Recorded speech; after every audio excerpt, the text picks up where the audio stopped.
local news and weather from News 8. Good evening and thanks for watching News 8 at 6 Digital Edition. I'm Jeannie McBride. In local news, firefighters are investigating the cause of a house fire in the town of Ontario this morning. If you take a look on your screen, this is viewer footage of the fire blazing in the house's rafters. Firefighters say no people or pets were in the house at the time of the fire. The fire, however, did severe damage to the roof and attic. Officials do not believe the house is beyond repair. The Seneca County Sheriff is searching for the driver of this E-Way Express tractor trailer. He's believed to be involved in a suspicious incident in Ovid over a week ago. Investigators say he allegedly attempted to lure a 12-year-old boy into the truck.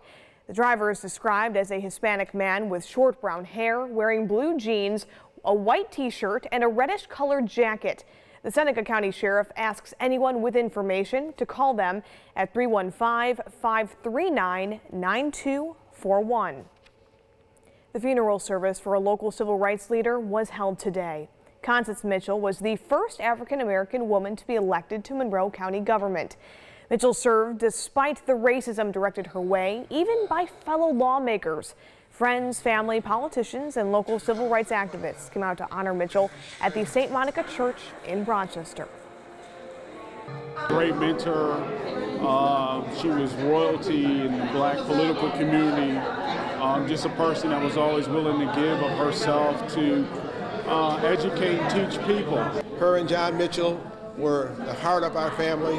Now both of them are gone at Christmas time. It's going to be kind of hard to bear, but we know they're in a better place.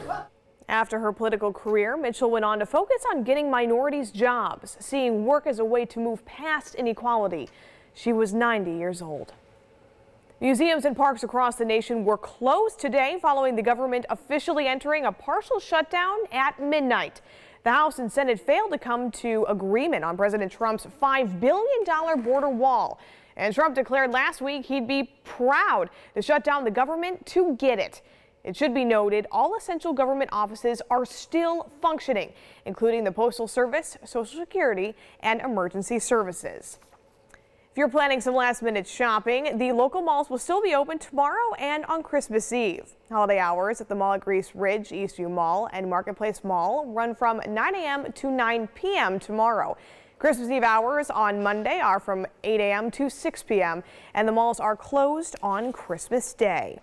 And speaking of Christmas, 3 days until the big day, but will the snow stick around? Hey, James, what's it looking like? Hey, Jeannie, that's a really great question and one that I've been trying to figure out for quite a while here, and we'll talk about it in just a minute here. But 35, that's what we hit today, pretty average.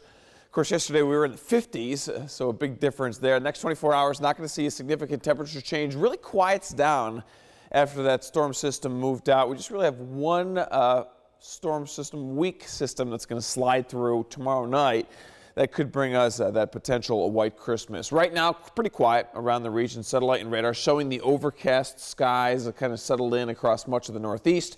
And if you're doing any traveling, any flights around the region, I'm not expecting much at all in terms of cancellations. Pretty quiet across the lower 48.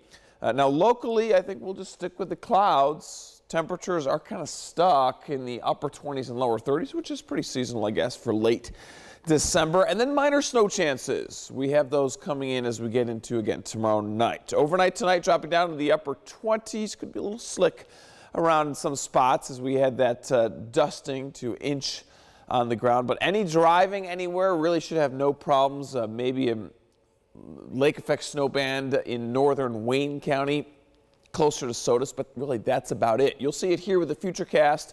That's setting up closer to Williamson once you get further closer to Oswego County, but otherwise just quiet as we get through with the overnight tonight and your Sunday as well. Now watch as we get into Sunday evening. You'll see some snowflakes come from that weak storm system. There it is. So this is the wee hours Sunday night and into Christmas Eve morning. That's Monday morning. Those should slide out of the area as we get into Monday afternoon. And then I do think we see another lake snow band that should set up after that, but that should be minor snowfall. So this is it. This is what we're going to have to hope for sticks around, maybe an inch or two at most as we get into Christmas. If you really do want a little bit of snow on the ground, I think we do have something there, maybe not just an inch everywhere. Temperature is going to be right at that freezing mark. Mostly cloudy skies, pretty quiet for Christmas. I'm going to put it about 60% of that inch of snow on the ground for Christmas there. And then we start to see a little bit of a slow warm up as we get into the News 8 8-day forecast. Wednesday and Thursday, we'll note those temperatures climbing into the 40s and then even lower 50s for Friday, some rain showers. And then those rain showers eventually usher in some cooler air as we get into next weekend. Jeannie? All right, good to know. James, thank you. And thank you for watching News 8 at 6 Digital Edition. We'll be on at 11. See you then. Follow News 8 wherever you are on RochesterFirst.com, Facebook, Twitter, and our apps for both news and weather.